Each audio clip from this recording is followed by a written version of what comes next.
Awesome. We are live. What's up, everybody? Thank you for tuning in today for another episode of the Tattoo Weekly with myself, Gabe Ripley, and Jake Meeks will be joining us shortly.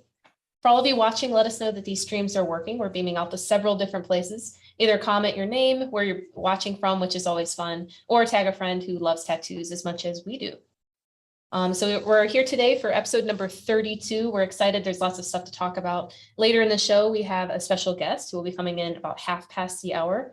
And the topic of conversation today is along the lines of ink regulation. For those that have been watching our show, you know, I'm into that all sorts of regulation. Fun stuff.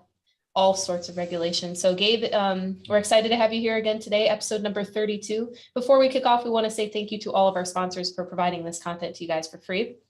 It's really cool stuff. Alex at World Tattoo Events. So if you guys want to keep up to date with the largest, most comprehensive resource for tattoo and events in the world, worldtattooevents.com. And as you guys can see, sometimes I'm wearing this Raw shirt here. Thank you to Raw Pigments for providing really dope acrylic-free inks that have been impressing artists across the globe. In particular, we do have an EU line coming soon. So we get to talk with some cool European artists about their feelings with the different types of bands and all sorts of stuff. Also, thank you to DLize Pro, the Fireside Tattoo Network, ecofriendlytattoosupplies.com, and the Apprenticeship Diaries. Beyond what we're doing today, you guys, you can find us on several different live and upcoming events right here through the internet. You can watch them on our new Roku channel, which is pretty cool. All you have to do is on your Roku, search for Reinventing the Tattoo, and bam, you can be watching content at 2 in the morning, 3 in the morning, anytime. The Drunk Critique, we have so much cool content happening there all the time, as well as all of these live streams at reinventingthetattoo.com. While you're there, you guys can scroll down to our calendar on some of the events, like Ricardo or Jason's weekly drawing group. You guys can actually beam in, which is really cool. So Gabe, I've been running my mouth a little bit. How are you today? And fantastic. I finally got the computer to do things that it's good at, repetition. So I think I've been talking a little bit. We've got our packages going out to the Reinventing subscribers. And, you know, it was one of those, point is the computers were being nice to me. So I'm doing pretty good right now. It could have gone differently had we talked a half hour ago, though. Well, Gabe, you want to do a little introduction of who you are, and then I'll go ahead. Sorry, yeah. So I'm Gabe from Tattoo Now, and a partner and CTO of Reinventing the Tattoo. And yeah, this will be fun. Jake Meeks will be on his way, and it looks like it's working in all of the different places according to the computers. Sweet. And you guys know I'm Lauren from Reinventing the Tattoo in Raw Pigments. And let's go ahead and roll our clip.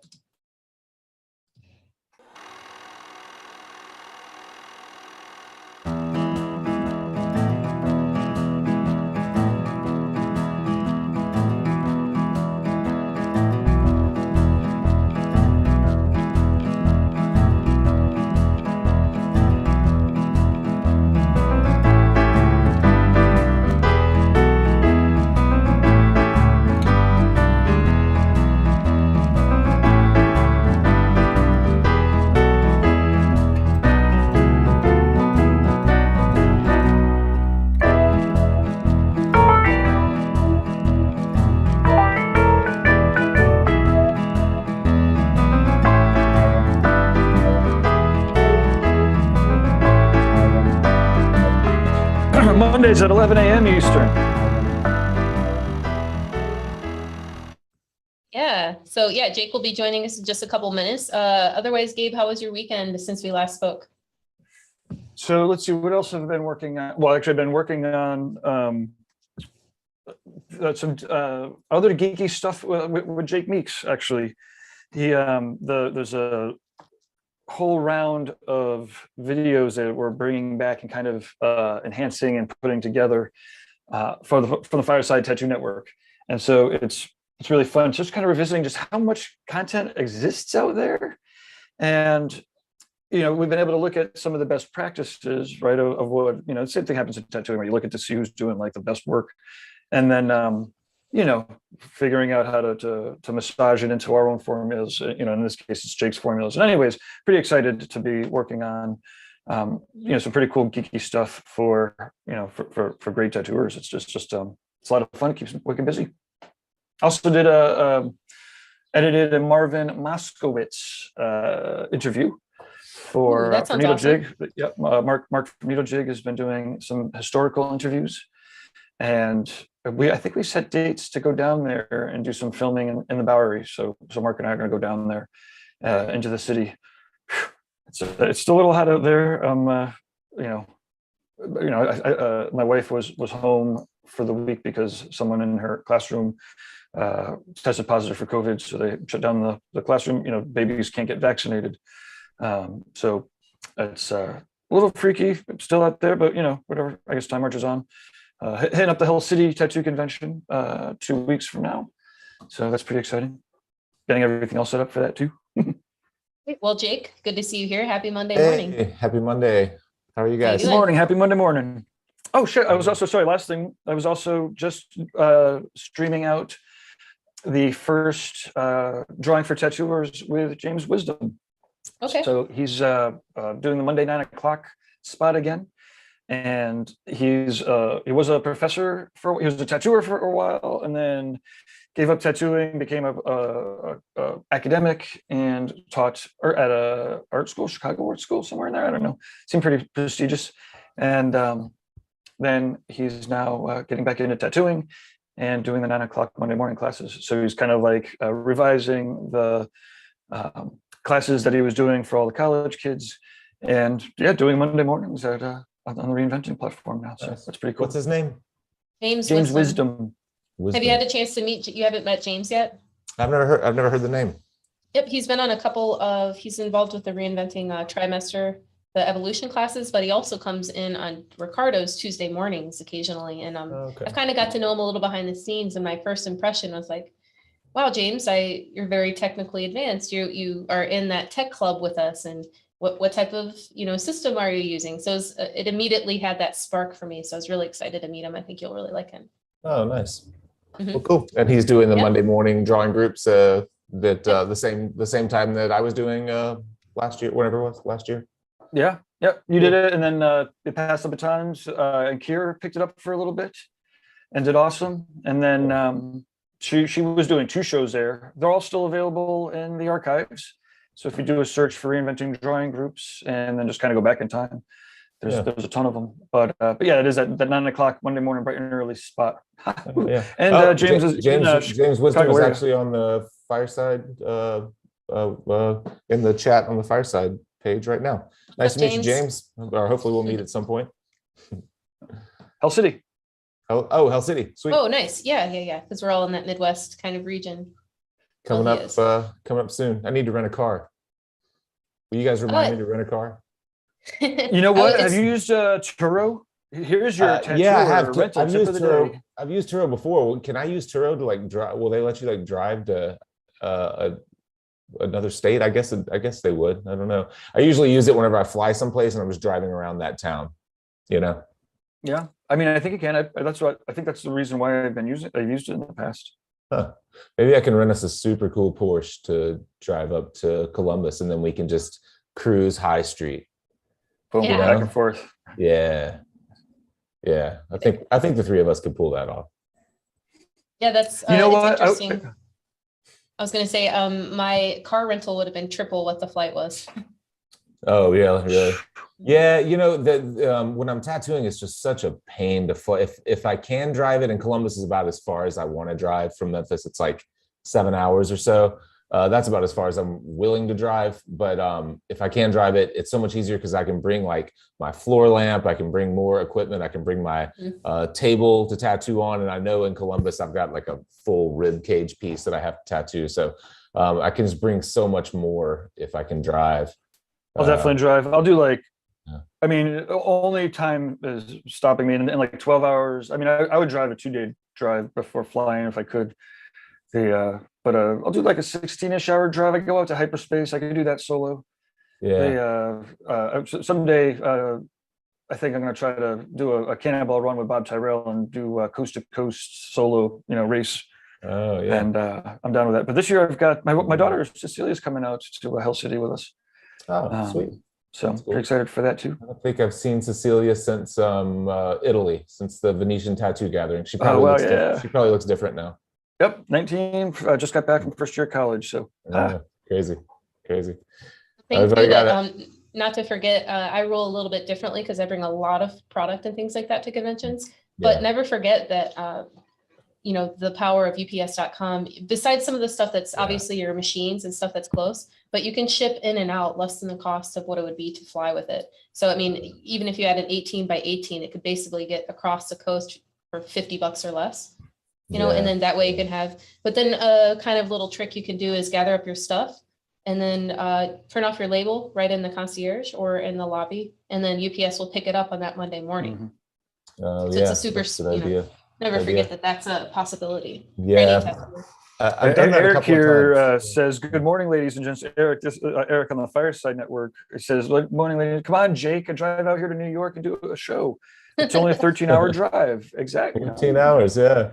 I really wanted to do that, the New York Tattoo Convention that they've moved to October, but it's the same weekend as Richmond, which I've already committed to. But it is stacked with international tattooers, and they reached out and invited me, and I said, yeah, I'd love to go. And then it got pushed and it ended up on the same weekend and I think it was out of their control. We may have talked about this already. Like the venue that they're doing it at in Brooklyn was sold and it kind of threw everything into a tailspin for them. But I don't really even know who runs that show, but I've talked to him on Instagram. Would be Donald Cranny.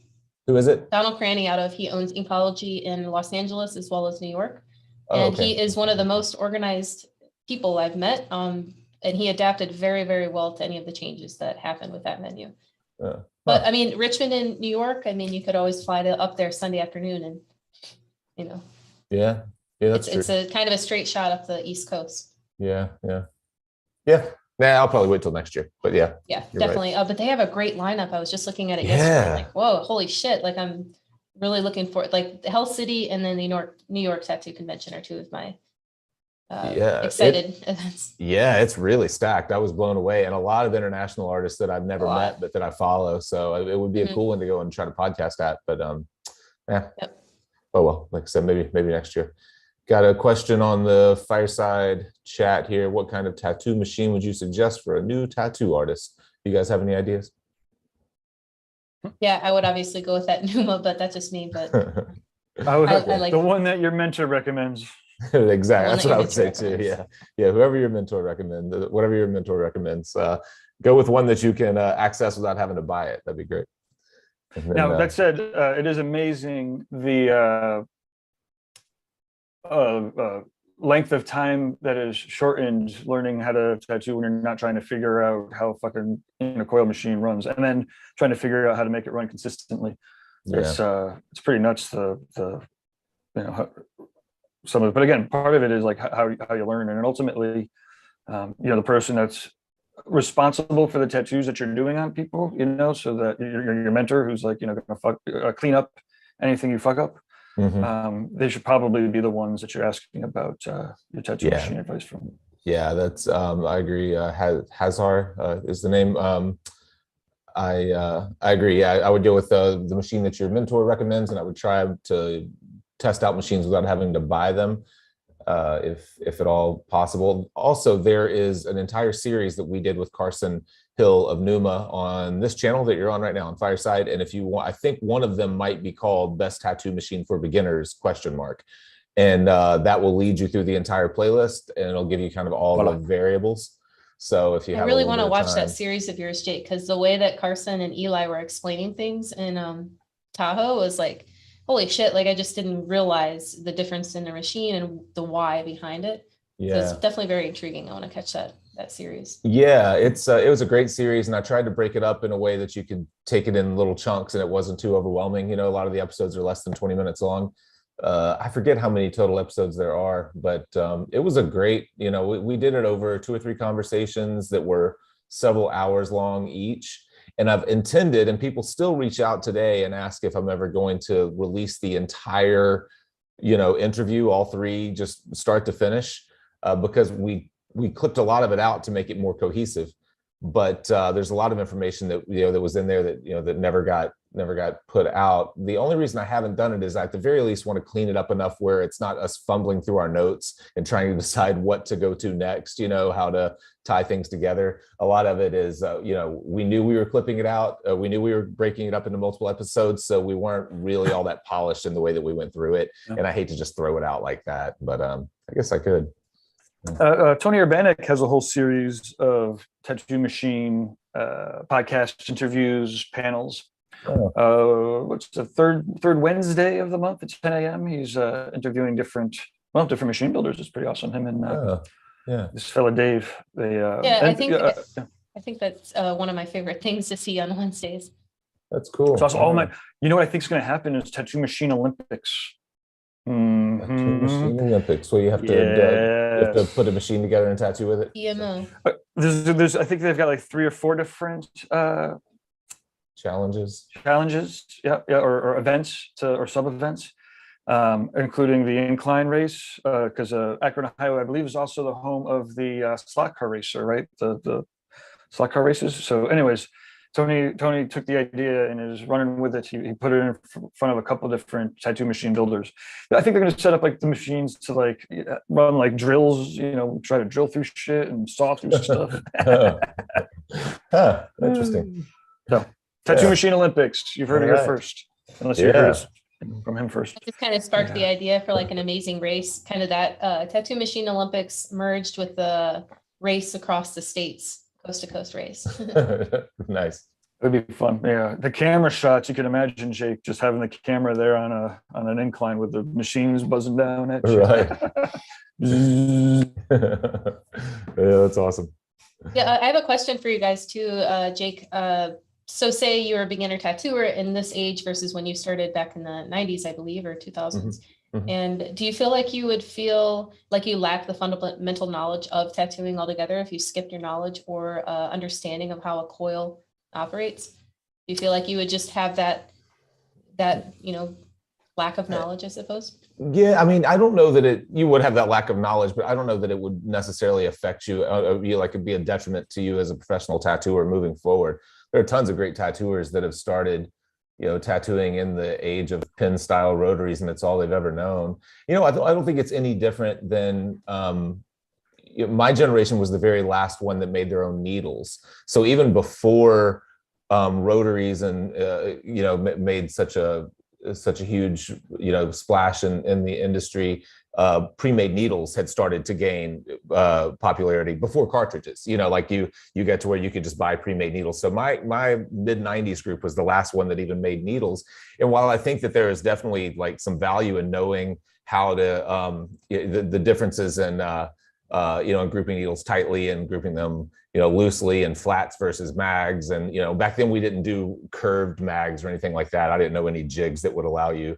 If there were jigs that did that, I had never seen them. Mark from Needle Jig made them. Did he make them back then?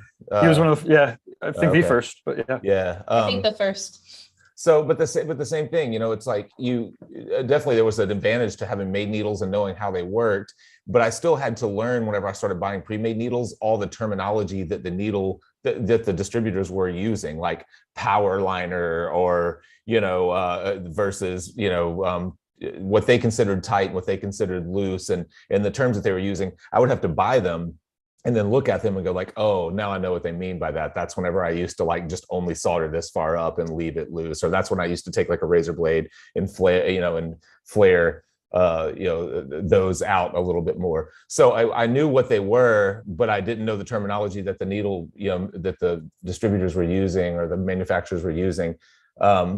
So I have to kind of think of the machines as the same way. So there's probably some, there's an advantage to having known it, but I don't think that it's anything that would like affect you long term. You figure it out. So. It seems like you can learn on a standard car, or you can get into a car that's automatic, right? And like there's definitely like nuances of the way that you can run the car and standard, but on the other hand, 99% of the time you could probably just get in the automatic and go every fucking time. You don't have to know how the shifters are going or how it's sounding or how to tune it up, or you pick it up and go. Yeah. It's funny, you were talking about Carson earlier in the Numa, and he's kind of bridging that gap a little bit where with like a direct drive rotary, especially something that doesn't have any mechanism like a direct drive, something that doesn't have a mechanism that buffers or adds softness to the hit. It just does what it does.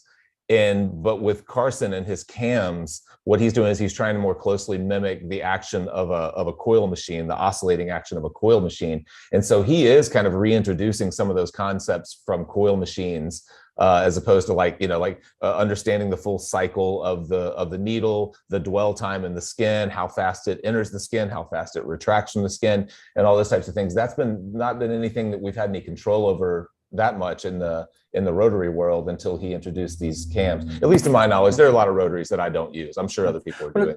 Yeah, there's also, let's see, the guy was Aaron from Tatcom.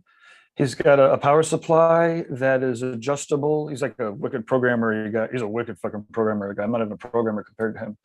But I believe again, I don't tattoo, so I just kind of hear it, but from multiple reputable people. And I talked to him about computer stuff. And the point is, I think he's got it set up so the power supply will fluctuate depending on, the needles, so that the needles are always going in at the same rate, as opposed to adjusting the power and the different oscillations. Anyways, Aaron from Tatcom is another guy who has got some good thoughts on it. Like Carson for sure. Carson's obviously clearly got a great handle on it. Yeah, I'm sure there are a lot of folks out there that I don't know about that are doing some really interesting things. I remember years ago, Sean Bellina talking about just having a simple, I'm probably using the wrong term, but like a digital kind of actuator that is making multiple readings throughout the stroke of the cycle. And he compared it to like a solid state amplifier. You know how all these, I've got a little amplifier, this positive grid guitar amplifier here that I can model hundreds and hundreds of sounds from different types of setups, amps and guitar setups, and it's all done digitally. And he was like, Sean was saying, I think I could create a machine that could mimic any machine in history, just with the digital signal that it's getting. I was like, oh, well, that's, interesting. I saw somebody had a prototype of that over in Italy from a couple of years ago. He showed it, and it ran off like the iPhone. This was 5 or 6 years ago, so I'm sure that either it's gotten better or it's gone away. But it's pretty nuts. Different things that I mean that's where the Wednesday shows are pretty amazing to see all the different creative uses of machinery. I guess, right? I mean, the most awesome machine builders are often machine artists, right? They're making all sorts of kind of cool things. Speaking of one of the ones that I do enjoy is Lucas Ford. We started working with Good Guy Supply, and he owns that with Rob Job, and his machines are really cool.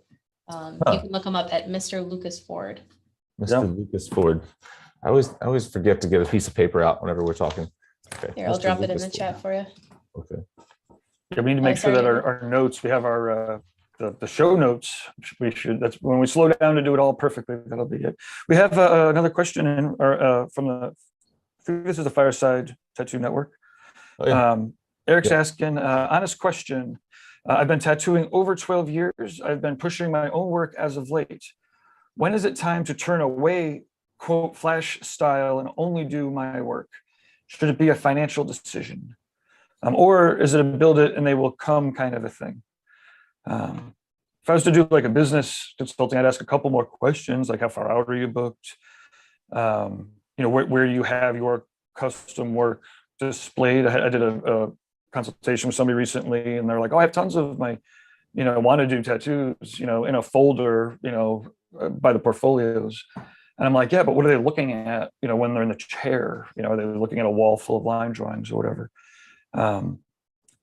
And then I guess ultimately, when you're turning away work, I suppose just to wrap up my thoughts, like you should be turning away paying work when you have more fulfilling work that also pays kind of in its place. Right. Yeah. My perspective would be essentially like, the perspective of like that, the tattoo rate calculator, for example. So I would say kind of in your mind, determine where you want to go. If you're 12 years in, if you want to go somewhere that would not happen at this rate by 15 years in, then maybe that decision should come sooner than later.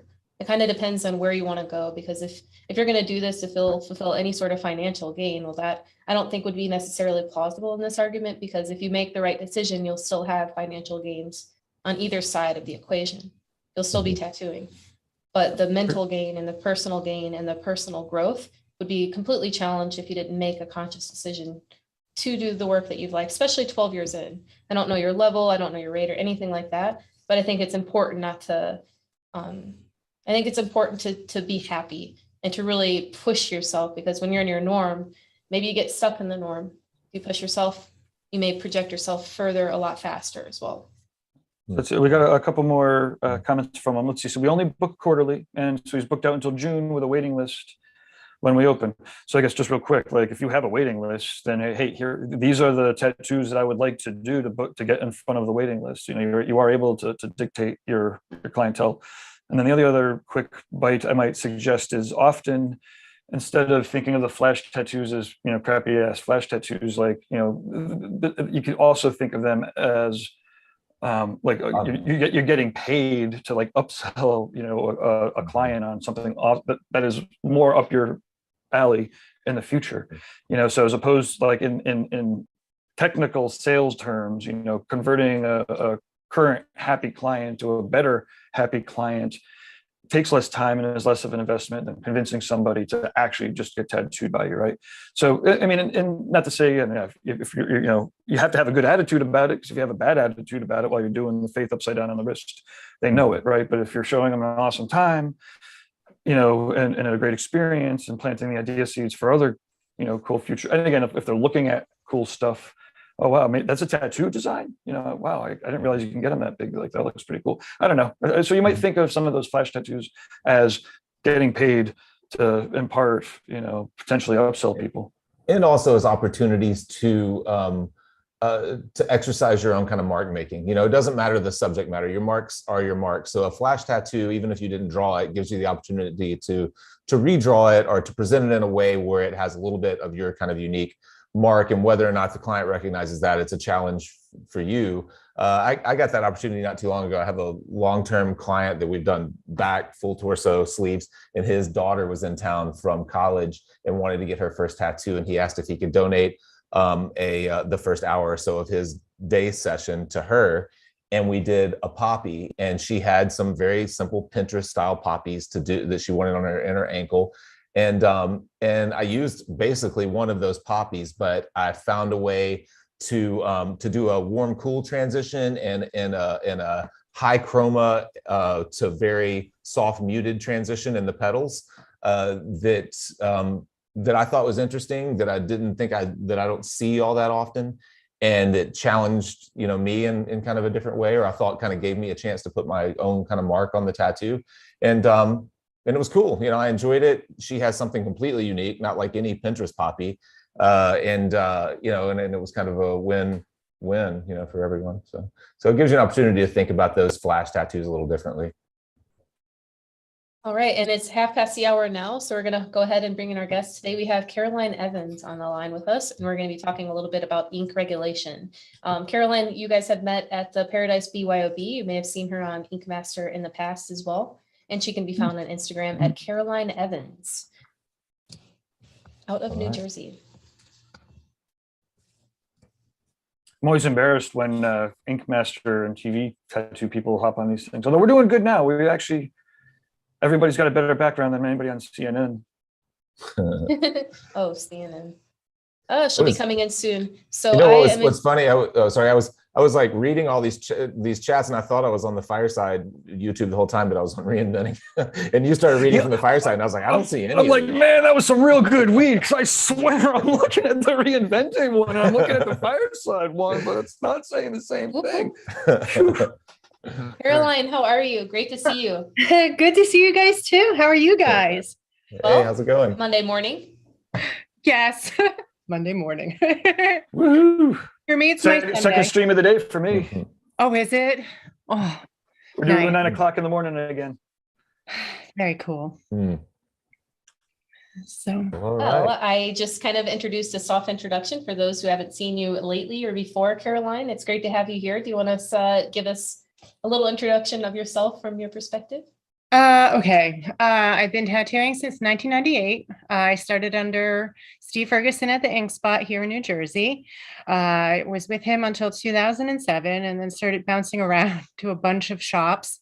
Eventually, I opened up my own in Brick. We actually celebrated 7 years the other day. And I was on season 5 of Ink Master, and then I was on season 3 of Redemption.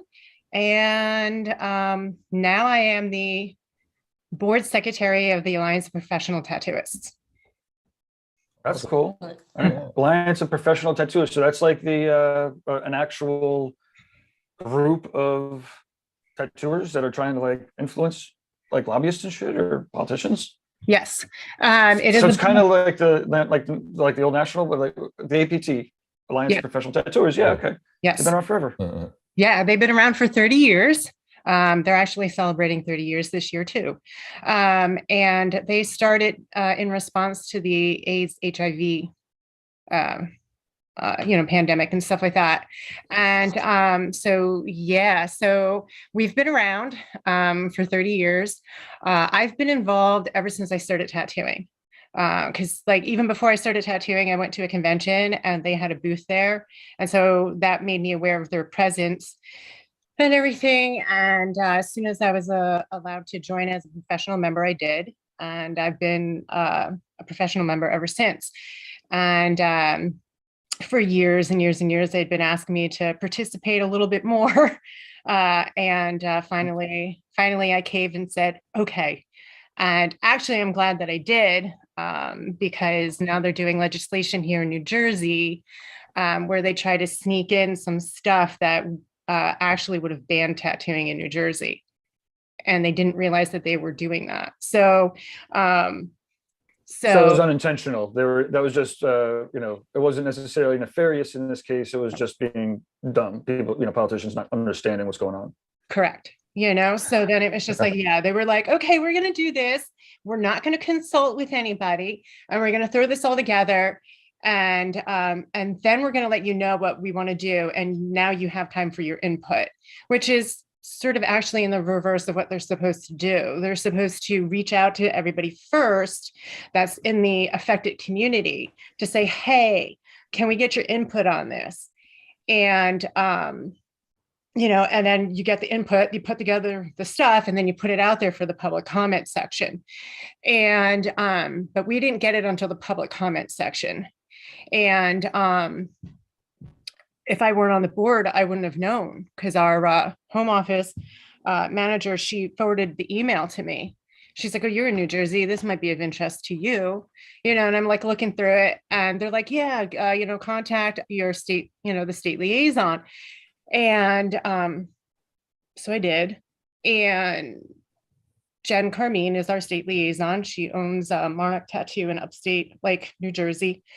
And she honestly had a very blasé response to me, because she had such a negative experience dealing with the shutdown and our reopening. And it wasn't on the end of the governor's office or the state or anything like that. It was actually on the end of the tattoo artists and the shop owners. And she was like, I don't care. At first she was like, I don't care. And so then I was like, okay, cool. I got 87 pages to read in between everything that I'm doing. All right. And so final, so then it was just like, and so I told the board that, that we had another board meeting, and I told them that, and then they're like, we get it, we understand, because it's not a fun position to be in, because there are a lot of artists out there that don't care. And so they're like, yeah, this is like a position where you're doing it for the greater good, but you do get shit on a lot. So I'm like, okay, cool. And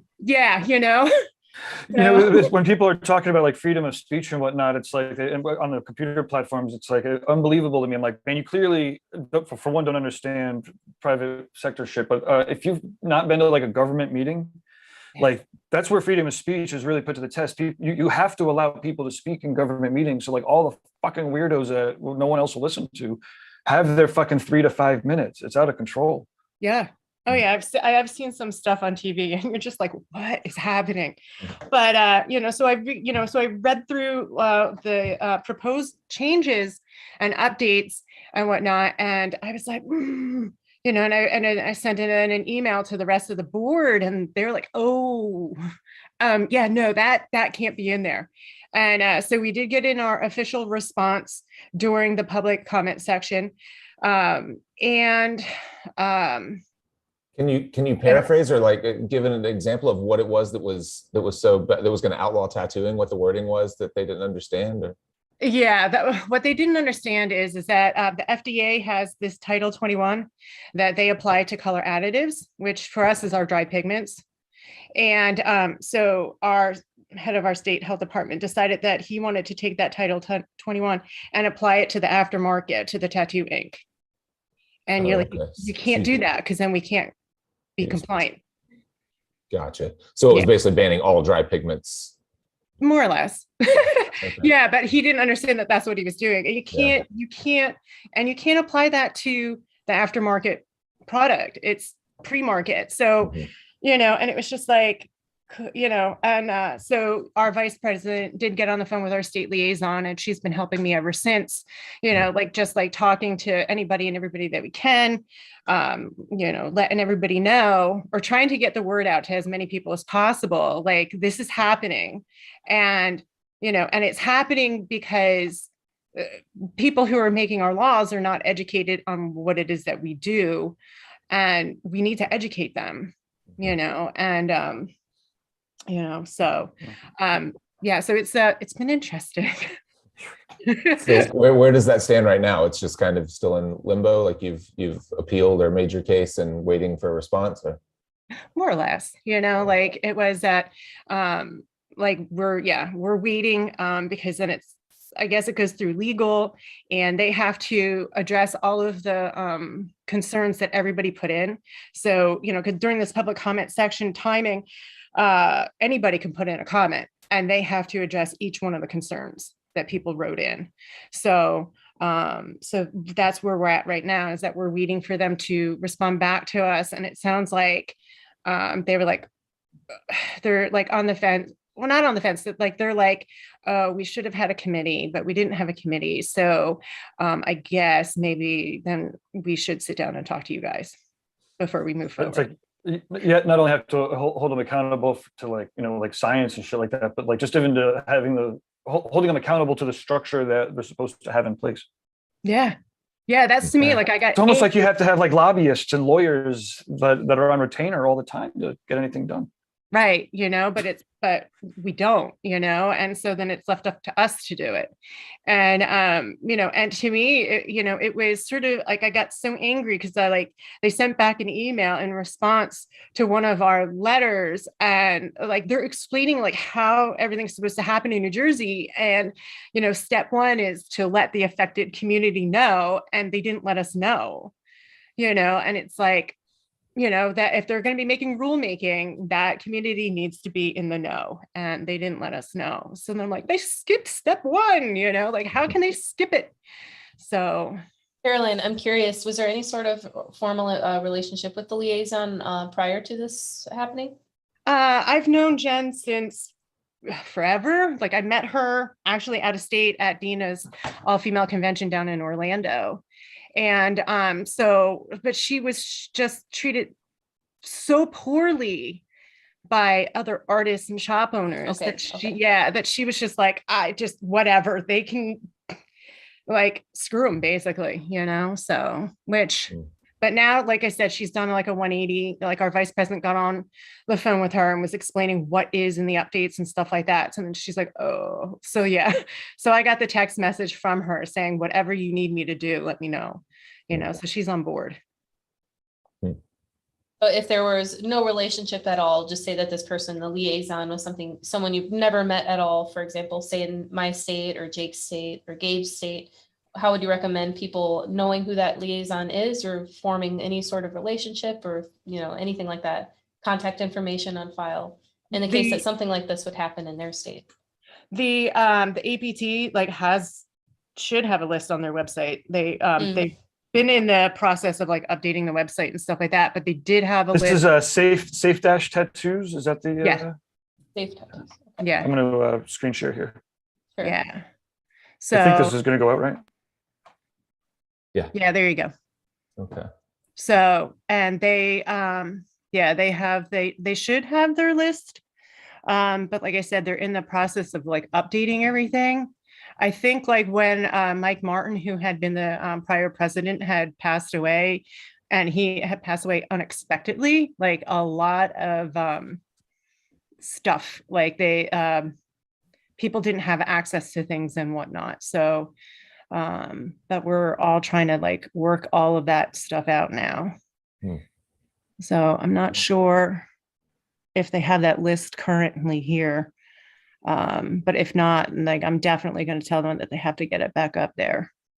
I think it's probable that other states could follow suit in something like this and just lack the knowledge and make a mistake where there's no communication between a liaison and the community. Well, that's what I was talking with my local health inspector, and they were afraid that this was going to set a precedent then for the rest of the country. And we can't have that. So basically, like, even like individual artists can even just get involved by just trying to figure out like how their state does stuff, how they do their legislation and everything. Going to different meetings. I don't know, because every state does stuff differently, and there's 50 of them. So I'm not sure how everybody, how every state does stuff, like if I'm talking to some of the advisors that are down in Florida, and the way that Florida makes their policies is completely different than New Jersey. So, basically, like, I would want people to get more involved with the APT. Like, I know that they've had a bumpy history and stuff like that. But it's like, this is how things then end up getting under the radar and things getting passed that then sort of screw us in the end. So, I mean, if people don't get involved, then you can only complain so much, right? I mean, that's kind of the whole part of the balance. Right. Yeah. Like that's like if you're not, if you're, because I can remember, God, how many years ago, actually I have the notes here. Do I have the date on it? In 2008, I had taken a seminar at Nationals, about being a legislative tattoo artist, and about how to go about doing what you need to do to keep aware of how things are done in your state, and it's time consuming. And this is what we've been talking a lot about, like on the board, because Tyson, he's been listening in on the AFTO meetings and NEHA and whatnot. And he's like, there's so many piercers involved. And, but he's like, there's not so many tattoo artists. And I'm like, well, if you think about it, I was like, the time frame of a piercing as opposed to a tattoo there's such a vast difference of time, commitment to it. I was like, if you're doing large scale tattoo work, you're spending like how many hours doing that? And like a piercer, Sure. The piercings, like, yeah, they still have like, they have to prep their jewelry and their instruments and, stuff like that. They still have their education. They have like all of these other things that we have as well involved in, our service. Our service just happens to take longer depending upon the depth of the project that we're working on. So then I'm like, I was like, so what we need to do is compensate with our lack of time with the amount of people who are involved. And, because if one person can't sit in on a meeting, then somebody else can, so just to keep us as aware of like what's going on as possible. We don't want to end up in a situation that's happening in the EU. Mm-hmm. Yeah, no doubt. How was it, if just out of curiosity, how did the New Jersey proposed changes come to your attention? Was it through the APT, or did you find it through something locally? No, it was through the APT. Yeah, Okay. Julie, who's up on the screen right now, Okay. she got the email and she Gotcha. forwarded me the email. Yeah. Okay. I'm just curious. I'm just thinking about this, and like if it were to happen in Tennessee, like how few tattooers would even know that it was happening until it was enforced, Yeah. Like that's what I was like, oh my God, if I didn't say yes, like we wouldn't have known. Right. Like it's pretty, pretty weird, pretty strange. it's just sequence of events and stuff like that. Like to me, you know, it's sort of like how the ban happened in New York City. The involved invested parties that had stopped the ban initially, by the time it came back around, they were no longer in New York. So the ban went through because then there was nobody there that stopped it. Mm. So And not Yeah. only was it stopped, it was just with such short time. And that's what I really didn't appreciate as, you know, an onlooker of this was the scramble that they put you in. Because if your response wasn't as on point as it was, you know, and in more cases than not, that usually happens where you can't follow through because Yeah. you either had prior commitments or you just didn't have access to the network or something like that. But Yeah. I do applaud that you guys had little to no time and still formulated a formal response. yeah, because like I got that email forwarded to me a week after it was in the home that it hit the home office. But like, you know, I got 23 pages in, and they're just like talking about the history, like how things are done, like why are we here now, you know, and there was like, you know, 50 more pages to go, and me trying to fit it in between, like, you know, traveling to the conventions, you know, mentoring, running the shop, you know, tattooing and stuff like that. Like I would find like a minute here or there to like read like a paragraph, and I wasn't making any progress. And I was like, I need to sit with this shit. I need to sit with this. I need to sit with this. And all of my, you know, we have our board meetings every first Monday of each month. And like, and they're like, how are you progressing? I'm like, I'm not, you know, like I know I need to be, but I'm not, because like I can't find the time. All of my appointments that Tuesday had to reschedule. And I was like, I'm sitting with this shit. Like, I'm totally sitting with this. Like, I'm not doing anything else. I had my desk person there. I was like, I'm not doing any walk-ins. I'm not, you know, I didn't move any appointments around. I was like, we're sitting with this thing and going through it. And I just like sat there with my highlighter and my Post-it notes. And I would like, just like crazy, like just like bless it through like 50 pages of this. And I had just gotten back from a convention, you know? And so I had a board meeting that, you know, I drove home, sat through a board meeting, and then like woke up the next morning, got ready to go to the shop. And then I'm like, whoa. And I'm like, this needs to happen. And, you know, It should have never happened like that, but I'm so happy to see that you really did a great thing for the community, or all of you. Thank you. Yeah. You know, like, so, yeah. And I was like, you know, typing up the email, I'm like, what do you guys think about this? Because this made me go, you know, and yeah. And then, and then all of a sudden the phone starts blowing up. I'm like, hey, what's up? You know, and they're like, that's not good. I'm like, okay. I didn't think so. So, yeah. Just a real quick question for a ballpark estimate. How many shops do you think are in New Jersey? Oh, Jesus, I don't even know. You know, like I can remember in like 2001, I had taken a small business management class and I had to write a business plan. And you could list all of the shops in New Jersey on 3 pages of paper. I'm sure that that's probably a county these days. I have no idea. There's so many freaking shops. Like I can't. Yeah. So yeah. Well, unfortunately, I do have a hard out today because I've got a 12 noon meeting. But also it's on, I think, the same Zoom account, maybe. So we definitely have to be, it's a hard out for everyone. But we think we should still technically be able to roll.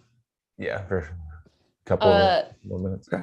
I've been to a bunch of shops in New Jersey, Caroline. What different shops in the area were kind of in on this, or was it kind of like an APT thing, or was it kind of like a button is pushed and then it's like all artists on deck type thing for who's aware, or, you know, I'm just curious on that.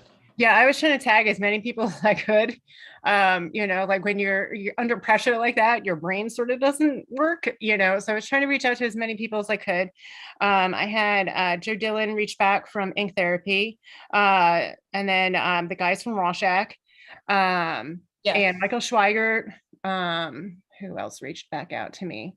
And a couple others that I'm not completely familiar with, you know, but like it wasn't a crazy amount of people, you know, responding back. And it's just, Yeah, you know, That's so and that's not a. I mean, to me, that's not a surprise at all. I feel like it would be really similar here, you know, in my state. And you're talking about like putting things aside and trying to work all this in, but and you just happen to have a day full of cancellations that allowed you to even take time to research and I don't know how many tattooers are willing to put in the work that you are. So it's kind of scary for the rest of us, you know, I don't know if there are a lot of us out there like, you know, they're willing to do what you're doing. So right. we may find ourselves in trouble here.